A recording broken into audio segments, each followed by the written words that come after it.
అందుకే ముఖ్యమంత్రి రేవంత్ రెడ్డి గారు ముఖ్యమంత్రి కాకముందే నా మద్దతు అడిగారు, ఇచ్చాను. ఒక కండిషన్తో, సమిట్ పెడదాం. వీడియో మీరు చూశారు. సమిట్ పెడదాం అన్నాడు. పెడితే లక్షల కోట్లు తెలంగాణకి ఇన్వెస్ట్మెంట్, వేల కోట్లు డొనేషన్స్. ఇంకెవరికైనా సత్తా ఉందా? నా గురించి నేను మాట్లాడుకోకూడదు. మరి మీ మీడియా మిత్రులు, నేను ఒకటే చెప్పాను, మీడియా కవరేజ్ ఇచ్చినంత వరకు దేశం బాగు చేయడానికి పనిచేస్తా. ఏ రోజైతే నార్త్ ఇండియాలో మోదీకి అమ్ముడుపోయిందో, అలాగే మన మీడియా అమ్ముడుపోయిన రోజుని నేను కూడా మిమ్మల్ని విడిచిపెట్టేస్తా. అంటే అర్థం ఏంటి? మీ ప్రతి కుటుంబానికి 5 కోట్ల అప్పు. మీకు ఇక్కడ జర్నలిస్టులు కూర్చున్నారు, 25 మంది ఉన్నారు. మీ కుటుంబంలో 5గురు ఉంటే 5గురికి 5 కోట్ల అప్పు. మోదీ గారు చేసింది, కేసీఆర్ గారు చేసింది, కాంగ్రెస్ 54 సంవత్సరాల్లో చేసింది, బీజేపీ 15 సంవత్సరాల్లో అప్పు చేసింది. నెలకి 1,00,000 కోట్లు అప్పు చేస్తున్నారు మోదీ గారు. ఆంధ్రప్రదేశ్లో, తెలంగాణలో సంవత్సరానికి 1,00,000 కోట్లు అక్కడ చంద్రబాబు నాయుడు గారు, జగన్ గారు అప్పు చేస్తున్నారు. 1,00,000 కోట్లు. ఇవి official numbers. Reserve bank of ఇండియాలో 1,70,000 కోట్లు రిజర్వ్ చేసుకున్న ఆయిల్ లాంటి డబ్బు, అంటే life and death, tsunami, earthquake వచ్చినప్పుడు అది వాడాలి. ఆ డబ్బులు కూడా వాడేశారు. As a world economist, only evangelist కాదు, వరల్డ్ ఎకానమిస్ట్, ప్రాబ్లమ్ సాల్వర్. ప్రపంచంలో డబ్బు ఎక్కువైపోయింది. ఇది మీ కొరకు చెప్తున్నాను మీడియా మిత్రులకి. మనకేమో అప్పులు ఎక్కువైపోయాయి. చైనా ఏమో 100 దేశాలకు అప్పిస్తుంది, మనమేమో 100 దేశాల నుంచి అప్పు తెచ్చుకుంటున్నాం. నేను అమెరికా వెళ్ళినప్పుడు చైనా ఇండియా జీడిపి సమానంగా ఉండేది. ఇప్పుడు చైనా జీడిపి 18 ట్రిలియన్, మన జీడిపి 3 ట్రిలియన్ కూడా కాదు. అంటే చైనా జీడిపి 7 రెట్లు ఎక్కువ ఈ 35 సంవత్సరాల్లో. కారణం పొలిటికల్ కరప్షన్ ఇండియాలో. చైనాలో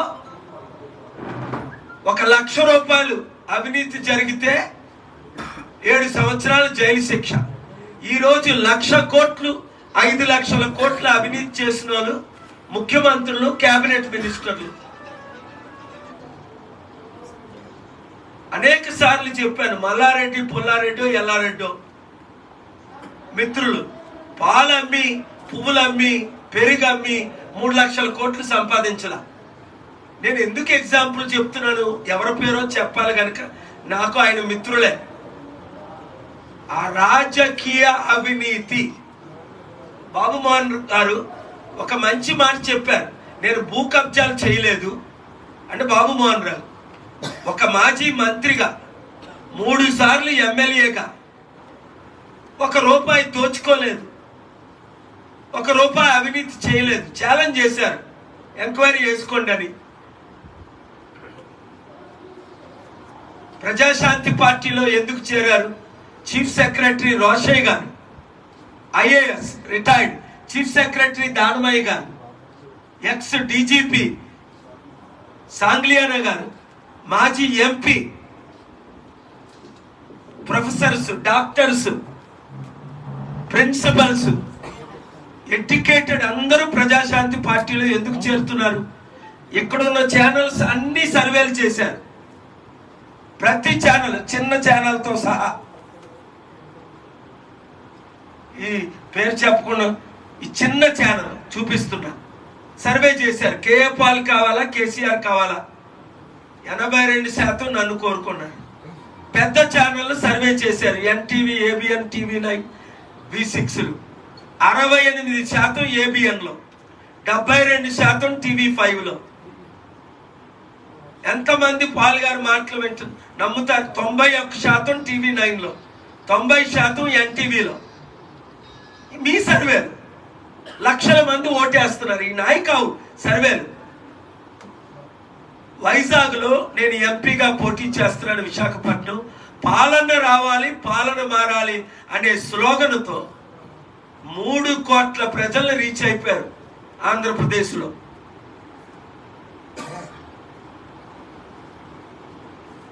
వరంగల్ ఎంపీగా బాబు మోహన్ గారు ప్రజాశాంతి పార్టీలో చేరగానే మేము అనౌన్స్ చేసాం వారు పుట్టినూరైన వరంగల్. ఎందుకు? అభివృద్ధి కొరకు, నిరుద్యోగులు ఉద్యోగాల కొరకు, ఉచిత విద్య, ఉచిత వైద్యం, యూనివర్సిటీలు సదాశివపేటలో కట్టినట్టు, చారిటీ సిటీలో కట్టినట్టు వరంగల్లో ఉచిత విద్య KG to PG, ఉచిత వైద్యం అందరికి. అభివృద్ధి జరగాలంటే కాంగ్రెస్కి 54 సంవత్సరాల అవకాశం ఇచ్చారు, బీజేపీకి 17 సంవత్సరాల అవకాశం ఇచ్చారు, టిఆర్ఎస్ బీఆర్ఎస్ కేసీఆర్ గారికి 10 సంవత్సరాల అవకాశం ఇచ్చారు, చంద్రబాబు నాయుడు గారికి 14 సంవత్సరాల అవకాశం ఇచ్చారు, జగన్మోహన్ రెడ్డి గారికి 5 సంవత్సరాల అవకాశం ఇచ్చారు. మరి ఈ కుటుంబ పార్టీలకి 77 సంవత్సరాలు ఇచ్చారు. మన బీసీలు 55% ఉన్నాం, మన కాపులు 27% ఉన్నాం, మన దళితులు, నేను దళితుడిగా మాట్లాడుతున్నా, దళితుల అమ్మాయిని పెళ్లి చేసుకొని 16% ఉన్నాం. దళితుల్ని ముఖ్యమంత్రి చేస్తానన్నారు కేసీఆర్ గారు. అప్పుడు టిఆర్ఎస్ ఎమ్మెల్యే ఎవరు? బాబు మోహన్ గారు. ఆయన ఎందుకు చేయలేదు? పోనీ టీడీపీ వాళ్ళు చేశారా? పోనీ అంతకి బీజేపీ సామాజిక న్యాయం అన్నారు. బాబు మోహన్ గారిని దళితుడిని ముఖ్యమంత్రి అభ్యర్థిగా ప్రకటించారా?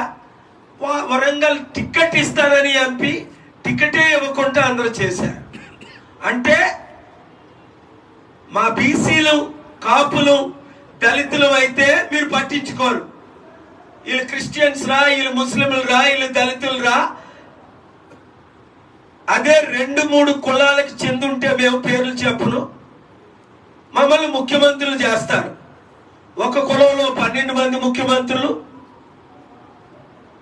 కులానికి వ్యతిరేకం అయితే నేను మద్దతు ఇచ్చిండవని. అయితే ఇప్పుడే మేమేం కోరుతున్నాం, వారు అలయన్స్ పెట్టుకుందాం అంటున్నారు. ఓకే అంటున్నారు బాబు మోహన్ గారు. వారి కొరకు బీఆర్ఎస్ ని, బీజేపీని, కాంగ్రెస్ ని నేను కోరుతున్నది, వరంగల్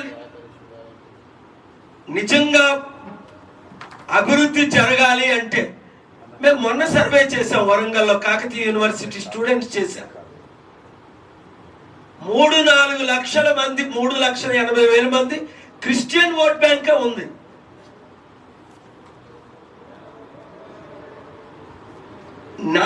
నేను ఎప్పుడు అలయన్స్ పెట్టుకోలే. కాంగ్రెస్ వాళ్ళు ఫారెన్ మినిస్టర్ పోస్ట్ ఇచ్చారు, మీకు తెలుసు. అహ్మద్ పటేల్, సోనియా గాంధీ, మన్మోహన్ సింగ్, గులాం నబీ, సుశీల్ కుమార్ సింధే అందరూ ఈ 10 సంవత్సరాల్లో, ఈ 2 సంవత్సరాల్లో నన్ను కలిసిన వారే. అలాగే బీజేపీలో మీకు అందరికీ తెలుసు, మోదీ, అమిత్ షా గారు, రూపాల రెగ్యులర్ గా కలిసిన వారే. నేను అలయన్స్ పెట్టుకోలే. ఎందుకు అంటే అందరు పార్టీల్లో అవినీతి ఉందని. కానీ దేశాభివృద్ధి కొరకు, రాష్ట్రాభివృద్ధి కొరకు, బాబు మోహన్ గారి కొరకు అలయన్స్ కైనా సిద్ధమని నేను ఒప్పుకున్నా. మేము కాంగ్రెస్ కలిస్తే 17 తెలంగాణ ఎంపీలు మాకే వస్తాయి. మేము బీఆర్ఎస్ కలిస్తే 17 ఎంపీలు మాకే వస్తాయి, పోతే ఒక ఎంఐఎం తప్ప. ఇది నా ఛాలెంజ్. మాకు ఓట్ బ్యాంక్ ఉందని ఇదే రుజువు, మీ సర్వేలే రుజువు, మీరే రుజువు. అప్పులు తీరాలి, అభివృద్ధి జరగాలి, పాలన రావాలి, పాలన మారాలి.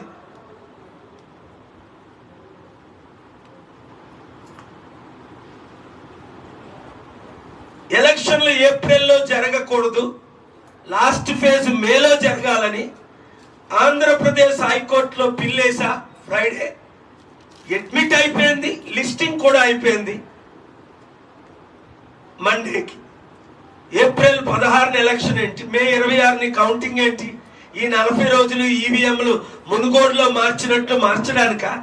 మునుగోడులో మీ అందరూ చూశారు మొత్తం ఈవీఎంలని ఏ విధంగా మార్చారో. పక్కన ఏ విధంగా పార్క్ చేశారో 7 ఆఫీసర్లు 4 ఆఫీసర్లు అఫీషియల్ గా కన్ఫర్మ్ చేశారు. ఈవీఎంలు మార్చకుండా ఉండాలి అంటే ఎలక్షన్ అయినంటే కౌంటింగ్ లెక్క పెట్టాలి. మీరు యూరోపియన్ కంట్రీస్ 50 దేశాలు చూడండి, ఎలక్షన్ అయిన రోజునే కౌంటింగ్. అది అమెరికా అవ్వచ్చు, కెనడా అవ్వచ్చు, ఆస్ట్రేలియా అవ్వచ్చు, న్యూజిలాండ్ అవ్వచ్చు, యునైటెడ్ కింగ్డమ్ అవ్వచ్చు, నార్వే అవ్వచ్చు, స్వీడన్ అవ్వచ్చు, డెన్మార్క్, మీకు తెలిసిన పేర్లు చెప్తున్నా. నేటో కంట్రీస్ 30 దేశాలు చూడండి, చిన్న దేశాలు చూడండి, అంతవరకు సింగపూర్. ఇదిని ఎలక్షన్ అవ్వగానే కౌంటింగ్ అవుతుంది. మరి మనం డెమోక్రసీ అంటాం, ఎలక్షన్ అయిన 30-40 రోజుల్లో కౌంటింగ్ ఎందుకు? ఎవరికి అడిగే సత్తా లేదు. కనుక అభివృద్ధి జరగాలి, అప్పులు తీరాలి. ఇండియా శ్రీలంక లాగా, సుడాన్ లాగా, నైజీరియా లాగా, వెనజువేలా లాగా అవ్వకుండా ఉండాలి అంటే ప్రజాశాంతి పార్టీ రావాలి. అంతే సొల్యూషన్. మార్పు రావాలి. అందరూ ఫోటోలు తీసుకుంటారు. 2-3 వేల మంది ఏపీ హైకోర్టులో, 2-3 వేల మంది పైగా తెలంగాణ హైకోర్టులో సెల్ఫీలు తీసుకుంటారు. ఒక్కొక్కరు 100 మందితో ఓట్లు వేయించాలి. తీసుకున్న వారు ప్రతి ఒక్కరు మెంబర్షిప్ తీసుకోవాలి. ఎమ్మెల్యేలుగా, ఎంపీగా పోటీ చేస్తానన్న వారు 7569, ఈ నెంబర్ రాసుకోండి ప్రింట్ మీడియా మిత్రులు, 7569441275. మా అధికార ప్రతినిధి రవికుమార్ గారు ఇక్కడ లేరు, వైజాగ్ లో ఉన్నారు, విశాఖపట్నంలో. వారికి కాల్ చేయండి, బాబ్జీ కాల్ చేయండి, మా కోర్ కమిటీకి కాల్ చేయండి, మా స్టేట్ కమిటీని కలవండి. కొట్టుకోవడం కాదు. టిఆర్ఎస్ వదిలి కాంగ్రెస్, కాంగ్రెస్ వదిలి బీజేపీ. ఏం చేసింది బీజేపీ? సంవత్సరానికి 1,00,000 కోట్లు కాంగ్రెస్ అప్పు చేస్తే నెలకి 1,00,000 కోట్లు బీజేపీ అప్పు చేసింది. నల్లధనాన్ని తీసుకొచ్చిందా? 15 లక్షలు అందరికి ఇస్తానన్నారు. నా మిత్రుడు మోదీ గారు 2 కోట్ల ఉద్యోగాలు ఇస్తా అన్నారు సంవత్సరానికి. 10 సంవత్సరాల్లో 20 కోట్ల ఉద్యోగాలు ఇవ్వలేదు సరికదా? ఉన్న 20 కోట్ల ఉద్యోగాలు పోయాయి. అప్పులు ఎక్కువైపోయాయి. ఇండియా 100వ స్థానంకి వెళ్ళిపోయింది. ఏమనంటే ఇండియా నెంబర్ 1 అంటారు. నెంబర్ 1 దేంట్లో? అవినీతిలో, అప్పుల్లో, నల్లధనంలో. అదానీ అంబానీకి 25 లక్షల కోట్లు. ప్రపంచంలో ఎవరైనా వాళ్ళ అప్పులు మాఫీ చేస్తారా? అప్పులు మాఫీ చేయడంలో, బినామీలకి దేశాన్ని అమ్మిడిలో. స్టీల్ ప్లాంట్ 8 లక్షల కోట్లు, 8,000 కోట్లకు అమ్ముతుంటే ఆంధ్రప్రదేశ్ హైకోర్టులో 3 సంవత్సరాల నుంచి ఫైట్ చేస్తే ఫిబ్రవరి 28ని ఫేవరబుల్ గా నాకు హియరింగ్ ఇచ్చి ఆర్డర్ ఇచ్చారు. ఏంటి? పాలుగారు ఇస్తున్న 8,000 కోట్లు తీసుకోండి, స్టీల్ ప్లాంట్ ని అమ్మకండి, దానికి కౌంటర్ మార్చి 14ని ఫైల్ చేయండి. చిన్న విషయమా? మనకి స్టీల్ ప్లాంట్ తెలంగాణలో కడతామన్నారు, కడపలో కడతాం, కట్టలేదు సరికదా? 33,000 ఎకరాల స్టీల్ ప్లాంట్, ఎకరం 25 కోట్లు, 8 లక్షల కోట్లది. 8,000 కోట్లకి అమ్మేస్తున్నారు. ఎవరు? మోదీ మిత్రుడైన అదానికి, జిండాల్కి. ఎవరు అడుగుతున్నారు? ఎవరు నోరిప్పితే జైల్లో పెడతారని చంద్రబాబు నాయుడు వెళ్ళి ఇప్పుడు సరెండర్ అయ్యాడు. మీరు ఎన్ని సీట్లు అడిగితే అన్ని ఇస్తాను సార్, ఎక్కడ అడిగితే అక్కడ ఇస్తాను సార్, నన్ను మరలా జైల్లో పెట్టకండి సార్. ఇది కనుక మిత్రులారా, దేశాన్ని కాపాడే బాధ్యత మీడియా ఓనర్స్ ఉంది, మీడియా రిపోర్టర్స్ ఉంది.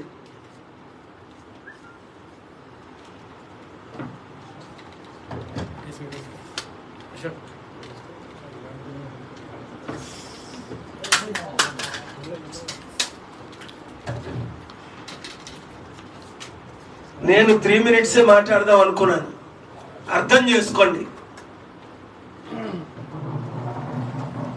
ఎన్నో రోజులు లేదు. ఎలక్షన్ రేపు మండే పోస్ట్ పోన్, మేలో పెట్టకపోతే 40 రోజులే ఉంది. సునామీ రావాలి అంటే మార్పు రావాలి. మార్పు రావాలి అంటే అందరం కలిసి పని చేయాలి. ఈ రిటైర్డ్ ఐఏఎస్ ఐపీఎస్ ఇంత తెలివైన వాళ్ళు ఎందుకు జాయిన్ అవుతున్నారు ప్రజాశాంతి పార్టీలో? 120 మంది ఐఏఎస్లు, ఐపీఎస్లు, ఐఆర్ఎస్లు, ప్రొఫెసర్లు, డాక్టర్లు, ఇంజనీర్లు వాళ్ళందరూ ఎందుకు ప్రజాశాంతి పార్టీని కోరుకుంటున్నారు? అన్ని పార్టీలని చూసేశారు. టీడీపీని చూశారు, టీఆర్ఎస్ని చూశారు, బీజేపీని చూశారు, కాంగ్రెస్ని చూశారు. చివరికి ఒక చిన్న వయసు అయిన కేజ్రీవాల్ని పంజాబ్ వాళ్ళు, ఢిల్లీ వాళ్ళు ఎన్నుకున్నారు. మరి మన తెలుగు రాష్ట్రాలు ఎందుకు ఎన్నుకోకూడదు? బాబు మోహన్ రావు అదే అన్నారు, సార్ మార్పు కోరుకుంటున్నారు తెలంగాణలో. నేను అన్న ఆంధ్రప్రదేశ్లో కూడా ఇంకా కోరుకుంటున్నానండి. ఎందుకు? అప్పులు పాలైపోయి కిడ్నీలు తప్ప అన్నీ అమ్మేశారు. 30 సంవత్సరాలకి మందు, మద్యపానం నిషేధం చేస్తామన్న జగన్మోహన్ రెడ్డి గారు ఆయనే సంపూర్ణ మద్యపాన నిషేధం అన్నారు ఎలక్షన్ ముందు. ముఖ్యమంత్రి అయిన 5 సంవత్సరాల్లో మొత్తం మద్యం అమ్మి నెలకి 20-25 కోట్లు సంపాదిస్తున్నాడు. మరి సత్యాలు చెప్పకపోతే, ఎవరి గురించి మాట్లాడకపోతే, యేసు ప్రభు సందేశం చెప్పడానికి నేను రాలేదు కదా. రాజకీయంగా మంచి పార్టీని ఎన్నుకొని రాష్ట్రాన్ని, దేశాన్ని అభివృద్ధి చేయడానికి వచ్చాను. 140-150 కోట్ల ప్రజలను రక్షించడానికి వచ్చాను. దేవుడు పంపగా వచ్చాను. జై శ్రీరామ్ అన్నవారిని జై శ్రీరామ్ అనేవాడిని, అల్లాహు అక్బర్ అన్నవారిని అల్లాహు అక్బర్ అనేవాడిని, ప్రైజ్ ద లార్డ్ అన్నవారిని ప్రైజ్ ద లార్డ్ అనేవాడిని. ఇదిగో ఈయన Hindu, retired IAS chief secretary. Babji Hindu, మీరు క్రిస్టియన్. బాబు మోహన్ గారు క్రిస్టియన్. నా కోడల జ్యోతి హిందూ. ఆడ జై శ్రీరామ్ అందు కృష్ణ భక్తురాలు. చంపేద్దామా? నువ్వు జై శ్రీరామ్ అను, నువ్వు కృష్ణ భక్తురాలు అని. సార్ ఒక్క నిమిషం, ప్రెస్ మీట్ అసలు ఉద్దేశం ఏంది? మీరు ఓవరాల్ గా స్పీచ్ ఇస్తారు, ఓవరాల్ గా మాట్లాడారు. అసలు ఉద్దేశం ఏంది ప్రెస్ మీట్ యొక్క? బాబు మోహన్ గారిని ఏమన్నా మీరు గెలిపించాలని పిలిపిస్తారు? ఆడాడ ఎలక్షన్లు జరుగుతుంది, ఈ 2 రాష్ట్రాల మీద దృష్టి పెట్టి ప్రెస్ మీట్ పెట్టారు. అసలు కారణం ఏంది? మాకు ఈ ప్రెస్ మీట్ కారణమే ఇప్పుడు వరకు నేను 15 నిమిషాలు మాట్లాడింది. సబ్జెక్ట్ ఏంటి? దేశం నాశనం అయిపోయింది, అప్పుల పాలు అయిపోయింది, థర్డ్ ఫ్రంట్ రావాలి, మార్పు రావాలి, పాలు రావాలి, పాలన మారాలి, లక్షల కోట్లు అప్పు తీరాలి, అభివృద్ధి జరగాలి, కుటుంబానికి ఉన్న 5 కోట్లు అప్పు తీరాలి. దానికి భాగంగా బాబు మోహన్ గారు ప్రజాశాంతి పార్టీ తరపుని ఎంపీ అభ్యర్థిగా వరంగల్లో నిలబడడానికి మేము సిద్ధమయ్యాం. మీడియా మిత్రులకు మధ్యలో చెప్పింది ఏంటంటే, క్లియర్ గా కాంగ్రెస్ ఏంటి, బీఆర్ఎస్ ఏంటి, ఇతర పార్టీలు మాతో చర్చలు జరుగుతున్నాయి, అలయన్స్. నాకైతే ఇష్టం లేదు. బాబు మోహన్ గారు పెద్దలు ఇచ్చిన సలహా మేరకు అలయన్స్ అయితే ఇంకా బాగుంటుందండి అన్నారు. వారిచ్చిన సలహా మేరకు ఫస్ట్ టైం 15 సంవత్సరాల తర్వాత అవసరమైతే బాబు మోహన్ గారిని పార్లమెంట్ లో పంపడానికి, వరంగల్ నుండి అభివృద్ధి చేయడానికి అలయన్స్ కైనా సిద్ధమే. నేను అడిగాను బాబు మోహన్ గారిని, ఎవరైనా పర్వాలేదండి, మనకి కాంగ్రెస్ అయినా ఒకటే, వన్ సైడ్ 16 సీట్లు గెలుస్తాం 17లో, బీఆర్ఎస్ అయినా ఒకటే, 17లో ఎంఐఎం తప్ప మనమే 16 గెలుస్తాం, ఎవరి ముందుకు వస్తే వాళ్ళతో అలయన్స్ పెట్టుకుందాం అన్నారు. మిమ్మల్ని విశాఖపట్నం ఎంపీగా పోటీ చేయడానికి మేము నిలబెడతాం, నేను వస్తాను, మండే నుంచి క్యాంపెయిన్ చేస్తానన్నారు. తప్పక 2 రాష్ట్రాలను రక్షించడమే మా బాధ్యత. బాబు మోహన్ గారు మీరు మాట్లాడారు. ఇది కంక్లూజన్ ఇచ్చేసాను, 1 మినిట్. నేను విశాఖపట్నం ఎంపీగా పోటీ చేస్తున్నాను, పార్లమెంట్. మా పార్టీకి 175 అసెంబ్లీ స్థానాలు, అక్కడ 25 పార్లమెంట్ స్థానాలు పోటీ చేస్తున్నామని అనౌన్స్ చేస్తున్నాం. ఇక్కడ 17 చేస్తావా, అలయన్స్ తో ముందుకు వెళ్తావా అన్నది బాబు మోహన్ గారి సలహాతో మేము ముందుకు వెళ్తామని స్టేట్ కోర్ కమిటీ కలుసుకున్నాం, మరలా కలుసుకుంటాం. కొద్ది రోజుల్లో నిర్ణయం తీసుకుంటాం. ఏపీలో అయితే పొత్తు పెట్టుకోవట్లేదండి, అది క్లారిటీ. చర్చలు జరుగుతున్నాయి. శ్రీనివాస్, నువ్వు అందుకే నా కెమెరాలన్నీ లైవ్ రాకుండా చేసావు. తమ్ముడు రేవంత్ రెడ్డి చెప్పాడా ఏంటి? ఈరోజు మార్నింగ్ వద్దులే, మళ్ళీ అన్ని నేను చెప్పకూడదు. తమ్ముడిని నన్ను దూరం చేయడానికి ఎవడైనా ట్రై చేశాడా? మొన్నే చెప్పా గుండె గీసేస్తా అని. పార్టీలకు అతీతంగా నా సంబంధం అనుబంధం నా మిత్రుడు రేవంత్ రెడ్డి గారు, ఇప్పుడు ముఖ్యమంత్రి గారు. నాకు ఎవరు శత్రువులు కాదు. కేసీఆర్ గారిని దీవించలేదా, ప్రార్థించలేదా? మంచి కొరకు, అభివృద్ధి కొరకు, సమిట్ కొరకు, మన తెలుగు రాష్ట్రాల సత్తా బీజేపీకి. ఎందుకంటే చాలా మంది బీఆర్ఎస్ వాళ్ళు, కాంగ్రెస్ వాళ్ళు బీజేపీలో జంప్ అవుతున్నారు. దేనికి? నితీష్ కుమార్ కంటే 302 సెక్షన్ ఉంది మర్డర్ కేసు, రాసుకోండి. ముఖ్యమంత్రి నితీష్ కుమార్ కి 302 సెక్షన్ మర్డర్ కేసు ఉంది. ఒరే నేను లోపల పెడతాము అంటే 18 సంవత్సరాలు ముఖ్యమంత్రిగా 15 సంవత్సరాలు మోదీకి సరెండర్ అయ్యాడు. నేను మోదీకి సరెండర్ అవ్వాల్సిన పనే ఉంది. నా మిత్రులు నన్ను ఆయన పూజిస్తారు, నాకు సాల్వా కప్పుతారు, నాకు పూలమాలలు ఇస్తారు, నాకు వారి మిత్రులు. దేశాభివృద్ధి కొరకు నేను లీడర్ని అయితే మోదీ గారు ఇచ్చిన 10 వాగ్దానాలు ఫెయిల్ అయిపోయారు. ఆ 10 వాగ్దానాలు 5 సంవత్సరాల్లో చేసి చూపిస్తా. అది నా సత్తా. లక్షల కోట్లు తెచ్చాను, తేగలను. వైట్ మనీ 2 747లు, 3 హెలికాప్టర్లు, ఇంకొక మానవుడు తిరిగాడా? ఇప్పటికీ 2 747లు ఉన్నాయి. ఇప్పటికీ ప్రపంచం అంతా ఫాలోయింగ్ అని మీకు మొన్న లాస్ట్ ఇయర్ యుక్రెయిన్ యుద్ధంలో తెలిసిపోయింది. 197 దేశాల్లో 4 దేశాల్లో నాకు వ్యతిరేకంగా వెళ్ళాయి. North Korea, Syria, Eritrea, Belarus. 192 దేశాలు నాతోనే ఉన్నాయి. రష్యాతో 4 దేశాలు ఉన్నాయి. ఎందుకంటే మీకు రుజువులేం కావాలి? బాబు మోహన్ గారు మాట్లాడతారు. బాబు మోహన్ గారు ఏపీలో కూడా పోటీ చేస్తున్నారు కదా సార్. ముందు ఆయన మాట్లాడిన తర్వాత నేను వాళ్ళ క్వశ్చన్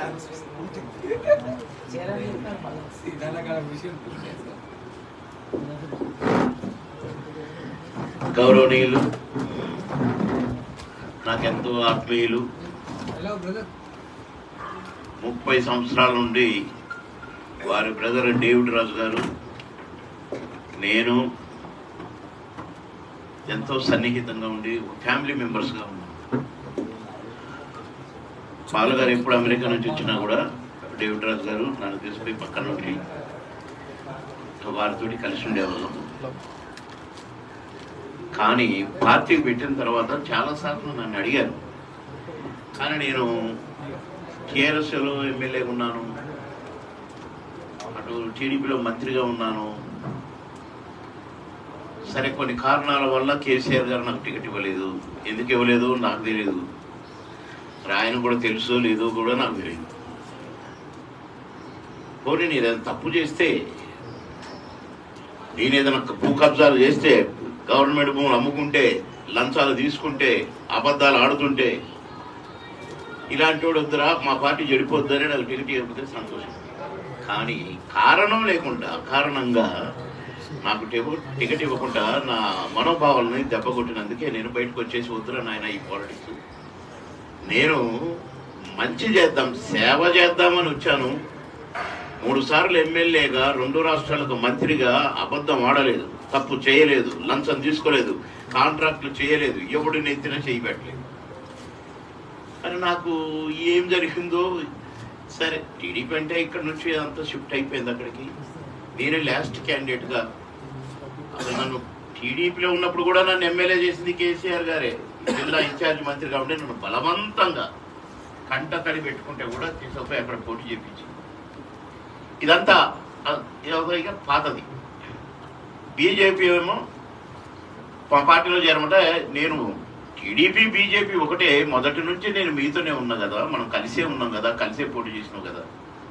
కాకపోతే ఇప్పుడు కండిషను, నేను వరంగల్ జిల్లాలో పుట్టాను, నన్ను చాలా మంది అడుగుతున్నారు వరంగల్లో ఎందుకు పోటీ చేయరు మీరని. కనుక మా నాన్న టీచర్గా పనిచేసాను అక్కడ, నేను అక్కడే పుట్టాను. నాకు వరంగల్ ఎంపీ టికెట్ ఇస్తానంటే బీజేపీలో చేరుతానన్నా. ఇక లక్ష్మణ్ గారు నిన్ను మించిన క్యాండిడేట్ ఎక్కడ దొరుకుతారన్నారు. నా పేరు లేకుండా నేను లిస్టు ఢిల్లీ పంపారు. మొత్తానికి 5 సంవత్సరాలు కూడా నాతో భేటీ చాకరీ చేయించుకున్నారు. ఒక 4-5 ఉన్నారు. నేను ఎప్పుడు బయటకు పోతున్నానే ఆలోచించారు తప్ప బాబు మోహన్ లాంటోడు మనకు దొరికాడు, పార్టీకి ఎంతో ఉపయోగపడుతున్నాడు, 12 రాష్ట్రాల్లో ప్రచారం చేయించుకున్నారు. నేను పోయిన కడలకి అండమాన్లో కూడా గెలిపించి వచ్చిన బీజేపీ. అక్కడ మొత్తం శ్రీకాకుళం అటు నుంచి ఈస్ట్ గోదావరి, వెస్ట్ గోదావరి, వైజాగ్ అటు మొత్తం అక్కడ జనం అండమాన్ అంతా వాళ్ళే, మెజార్టీ జనం తెలుగు వాళ్ళే. బ్రహ్మరథం పట్టారు. ఖడ్గపూర్ వెళ్ళాను, మన తెలుగు వాళ్ళంతా ఉంటారు ఖడ్గపూర్, అక్కడగా కూడా 90,000 మెజార్టీతో గెలిపించాను. పార్టీ కోసం వచ్చాను, పని చేయాలని ఆలోచించాను తప్ప నేను బాగా డబ్బు సంపాదిద్దాం, బాగా భూములు అమ్ముకుందాం, ఫ్రాడ్ చేద్దామని నేను ఎప్పుడు ఆలోచించలేదు. అలాంటి నన్ను బీజేపీ కూడా నాకు మనస్తాపాన్ని కలిగించింది. ఈసారి అన్న టికెట్ ఇస్తారంటే ఈసారి కూడా నాకు ఇచ్చేటట్టు లేరు కనుక నాకు అర్థమైపోయింది. ఈ డిసెంబర్ నుంచి 3 సార్లు వచ్చారు మోడీ గారు, 3 సార్లు వచ్చారు నడ్డా గారు, 3 సార్లు వచ్చారు అమిత్ షా గారు. నాకు కనీసం ఇన్ఫర్మేషన్ కూడా ఇవ్వలేదండి పార్టీ. అందుకనే రాజీనామా చేసి వద్దు, అడపాదడప ఇప్పుడు ఏదో 7 సినిమాలు చేస్తున్నాను, అడపాదడప సినిమా షూటింగ్లోకి వెళ్ళి వస్తే బ్రహ్మాండం కూడా చాలు అనుకున్నాను. కానీ సార్ ఫోన్లు చేసి నన్ను పిలిచేసరికి ఆ పార్టీల సంగతి చూసిన గనక, సార్ విషయం కూడా చూసిన గనక నిస్వార్థంగా ప్రజలు బాగుండాలి, రాష్ట్రం బాగుండాలి, దేశం బాగుండాలని ఎప్పుడు వారి ప్రేయర్లో అయ్యే విన్నా తప్ప నేను ఈ పార్టీలు ఉన్న ఇప్పుడు 3-4 వాడు ఒకటే ఈయన అంటాడు, వీడు ఒకటే ఆయన అంటారు, ఆడి చుట్టూ ఈడు చూస్తూ ఒకటే. ఇది అవసరం అండి? పాలిటిక్స్లో ప్రజాసేవ చేద్దామన్నా రాజకీయాలు? ఆయన తెల్ల సొక్క నల్ల సొక్క ఒకటే, గ్రీన్ షర్ట్ ఏంటండి ఇది? ఒకటి మీద ఒకడు బలం. అసెంబ్లీలో మాట్లాడినవి కూడా నేను ఎప్పుడు మాట్లాడినా అన్న లీడర్షిప్ని చూశాను. కానీ పాల్ గారు మాత్రము ఎప్పుడు ప్రజలు బాగుండాలనే ప్రేయర్ చేశారు, ప్రజలు బాగుండాలనే హితబోధలు చేశాడు.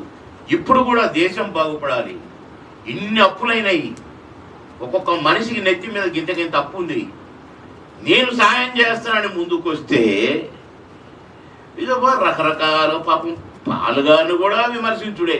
అవి నాలికలా తాటిమట్టలా? లేదు, ఇలాంటి సార్ పక్కన పని చేయాలి. నేను ఎందుకంటే నేను వచ్చిందే రాజకీయాలకు మంచి చేయడానికి.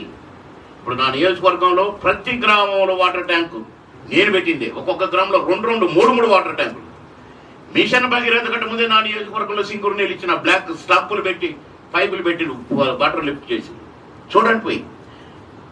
ప్రతి ఊరుకు ప్రతి మండలానికి రోడ్లు లేని గ్రామం లేకుండా చేసిన. ఎందుకో ఒకసారి చిన్న దురాలోచన వచ్చింది, రింగ్ రోడ్డు మీద ఎయిర్పోర్ట్కి వెళ్తున్నా. అవును, అన్ని సింగిల్ రోడ్లు ఉన్నాయని డబుల్ రోడ్లు చేసిన, అసలు రోడ్లు లేని వాటికి డబుల్ రోడ్లు వేసిన. ఈ రింగ్ రోడ్డు లాంటిది కూడా నా నియోజకవర్గానికి వేస్తే బాగు, 10 మండలాలకి, ఈ నుంచి ఇటు 10 మండలాలు కవర్ అయితే అని ప్లాన్ చేసిన. తెచ్చినా పెట్టినా అబ్బా ఆ రోడ్డు మీద పోతాడే, నాకు కూడా రింగ్ రోడ్డు ఉంది అందరూ కాన్స్టెన్సీకి అని నేను చాలా ఆనందపడ్డా. అట్లా పని చేసిన. డబుల్ బెడ్రూమ్లు కట్టినా, నేను కట్టినా, నా టికెట్ ముందుకొని వచ్చిన ఆయన అమ్ముకున్నాడు, ఆయన తమ్ముళ్ళు వాళ్ళు. ఇవన్నీ చూసిన నేను సారు పక్కన ఉండి, సార్కు రైట్ హ్యాండ్గా ఉండి వారు ఏం చేయాలనుకుంటున్నారో ప్రజలకు తీసుకెళ్ళాలి. ఎందుకంటే వారి వల్ల ఎంత ఉపయోగం ఉంటుందో దేశానికి నాకు తెలుసు, మన రాష్ట్రానికి ఎంత ఉపయోగం ఉంటుందో నాకు తెలుసు. నేను బై ఎలక్షన్లో ఎమ్మెల్యే అయినప్పుడు సదాశివపేట దగ్గర 300 ఎకరాలు ల్యాండ్ కొని అక్కడ చారిటీ 1200 ఎకరాలు, అవును కరెక్టే, తర్వాత అటు ఆ ఊరు సైడ్ కొన్నారు. 1200 ఎకరాలు కొని పెద్ద హాస్టల్ బిల్డింగులు, స్కూళ్ళు, అసలు మంచి భోజనము. నేను ఎమ్మెల్యేగా నా కాన్సెన్సే, నేను ఎన్నోసార్లు వెళ్ళి వాళ్ళ పిల్లలను చూసి అది నేను ఎంత సంతోషపడ్డానో. నేను చదువుకుంటే అప్పుడు ఇట్లాంటి హాస్టల్ లేకపోయారా నేను. అలా మరి వైజాగ్లో చారిటీ ఎవరి కోసం అంటే పేద పిల్లల కోసం ఊరూరు తిరిగి పేదవాళ్ళని ఏరి పట్టుకొచ్చి హాస్టల్లో పెట్టి బ్రహ్మాండంగా వాళ్ళు ఎంత ఆనందంగా ఎంత సంతోషం, ఇళ్ళల్లో కూడా అంత సంతోషంగా ఉంటారు. అలా నేను చూశాను సార్కి అలాంటి సేవ చాలా ఇష్టం. అమెరికా నుంచి ఏం పని సార్, 3 విమానాలు పెట్టుకొని రయ్యన మబ్బుల్లో చంద్రం పాట పాడుకొని తిరగవచ్చు సార్. కానీ నేను భారతీయుడిగా పుట్టాను, ఎంతో కొంత నాకు శక్తి ఉంది, నాకు పరిచయాలు ఉన్నాయి. నా ప్రేరకు నన్ను ఎంతో ఇష్టపడ్డ వాళ్ళు ఉన్నారు మహామహులు దేశాలలో. వాళ్ళందరి సహకారం తీసుకొని భారతదేశాన్ని అప్పులు లేని దేశంగా చేద్దాం. ఇప్పుడు మోడీ గారి పార్టీలో లేరు సారు, కానీ మోడీ గారు, అమిత్ షా గారు ఎంతో లైక్ చేస్తారు. ఎందుకు? వారు ఏం చేయమంటే అది చేశారు కనుక. నాకు తెలుసు కనుక. చంద్రబాబు గారికి ఏం చేసి నాకు తెలుసు కనుక. వారితో ఉంటే ఇట్లాంటి అబద్ధాల కూరలతో తిరిగే బదులు, ఓని రాష్ట్రాన్ని దోచుకునే వాళ్ళతో తిరిగే బదులు సార్ ఎంబడి తిరిగితే పుణ్యం పురుషాద్రం ఏమైనా దక్కుదేమో. సరే సార్, చేరతన సార్, మీరు ఎంపీగా గెలవాలి సార్, పార్లమెంట్ అడుగు పెట్టాలి సార్, మీ వాయిస్ వినిపించాలి సార్, మీ గుండెల్లో ఏమేమైతే బాధ ఉందో ఈ ప్రజల గురించి, ఈ దేశం గురించి, అవన్నీ మీరు అక్కడ వినిపించాలి సార్. ఖచ్చితంగా మీ వల్ల దేశం బాగుపడుద్ది, రెండు రాష్ట్రాలు కూడా బాగుపడతాయి సార్ అని నేను సారు పక్కన ఈ పార్టీలో చేరటం జరిగింది. నేను సారు ఎంపీగా గెలిచి పార్లమెంటుకు పోవాలని నా కోరిక, అందుకే చేరాను. నేను పోటీ చేయడానికి కాదు, కానీ సార్ ఏం చేయమంటే అది చేయడానికి నా రెడీ. ఎందుకంటే మోసకారులకు నేను వాళ్ళు చెప్పింది చేసిన, కానీ సేవాభావంతో దేవుడి బిడ్డగా ఒక వెలిగిన పాల్ గారు వారు చెప్పిన పని చేయడానికి బ్రహ్మాండంగా మహదానందంగా పనిచేయడానికి నేను సిద్ధంగా ఉన్నానని సోదరులు మీరందరుగా కూడా నా గురించి తెలిసిన వాళ్ళే, నా క్యారెక్టర్ గురించి తెలిసిన వాళ్ళే కనుక మీరందరుగా కూడా మీ సపోర్టును, మీ కలం సపోర్టును ఈ పార్టీకి పాలగారి నాయకత్వానికి అందించాలని కోరుకుంటా ఉన్నాను. మీ అందరికీ నా నమస్కారం. ఇప్పుడు